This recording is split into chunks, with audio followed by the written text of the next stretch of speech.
أنفسنا ومن سيئات أعمالنا من يهده الله فلا مضل له ومن يضلل فلا هادي له أشهد أن لا إله إلا الله وأشهد أن محمدا عبده ورسوله لا نبي بعده. Pertama-tama, marilah kita berikan puji syukur kita hanya kehadiran Allah Subhanahu wa taala karena atas segala nikmat yang tak terhingga kita dapat berkumpul pada hari Sabtu yang cerah ini di sekolah yang tercinta ini. Kedua kalinya, salawat serta salam pada junjungan kita Nabi besar Muhammad Sallallahu Alaihi Wasallam yang telah membawa Islam dari zaman kegelapan menuju zaman terang benderang, yakni Adil Islam. Berdirinya saya di sini, saya ingin membawakan kultum singkat yang bertemakan adab pribadi seorang murid.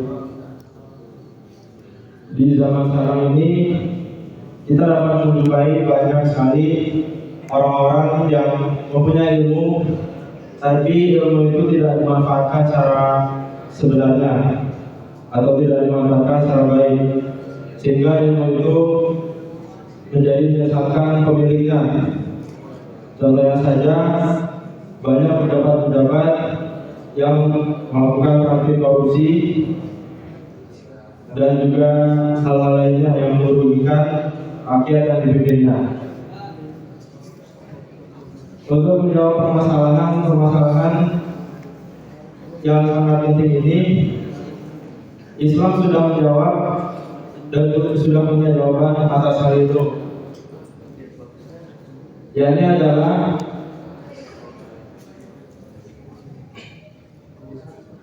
Islam, orang Muslim haruslah mempunyai adab dalam menuntut ilmu. Dalam satu buku tentang adab pribadi seorang murid, dalam petikan adab pribadi guru dan murid, ada 10 adab yang dapat kita amalkan sebagai seorang siswa atau murid. Dan pada kesempatan kali ini saya ingin membawakan 3 dari adab tersebut. Yang pertama adalah jauhilah segala bentuk kemaksiatan, karena dengan hal itu hati kita menjadi lebih mudah menerima ilmu dan nasihat. Rasulullah SAW bersabda dalam hadis Abaid, Allah wa inna fil jasadi mudghah idza salahat salaha al-jasadu kullu wa idza fasadat fasada al-jasadu kullu ala wa inna qalbu. Jangan ingat dan ingat, di dalam tubuh itu ada segumpal daging. Apabila yang baik, maka baik pula seluruh tubuhnya, dan apabila yang buruk, maka buruk pula seluruhnya. Dan ingat, itu adalah hati. Jadi dari sini dapat kita simpulkan bahwa semakin kita menjauhi maksiat, maka semakin pula kita dapat menerima ilmu. Mungkin ini salah satu penyebabnya. Mungkin kalau misalnya kita dalam kelas tidak mudah pelajaran atau pelajaran itu tidak masuk ke dalam otak kita, mungkin ini salah satunya karena sudah banyak maksiat yang telah kita lakukan. Untuk adab yang kedua adalah meluruskan niat dalam mencari ilmu. Jadi ilmu itu datangnya dari Allah Subhanahu wa taala. Jika kita meniatkannya hanya untuk Allah, maka ilmu itu akan mengalir, dan ilmu Allah tidak akan dikeluarkan ke orang yang sering bermaksiat.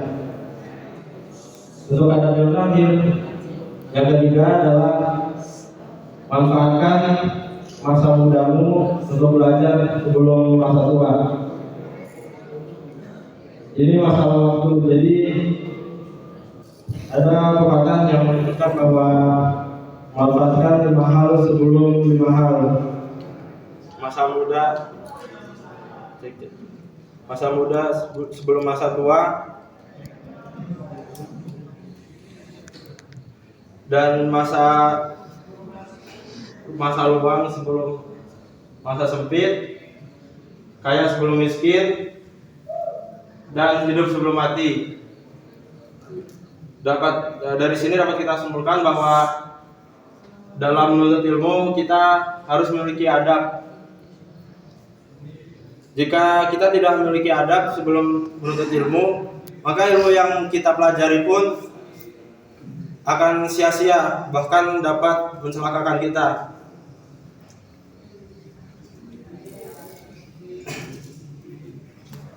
Dan juga ada pepatah yang menyebutkan dari Malik bin Dinar bahwasanya apabila seorang hamba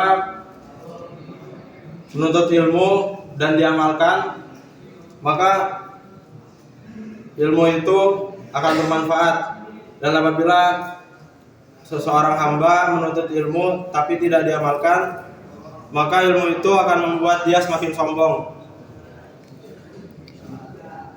Mungkin cukup sekian kultum singkat dari saya pada kesempatan pagi yang cerah ini.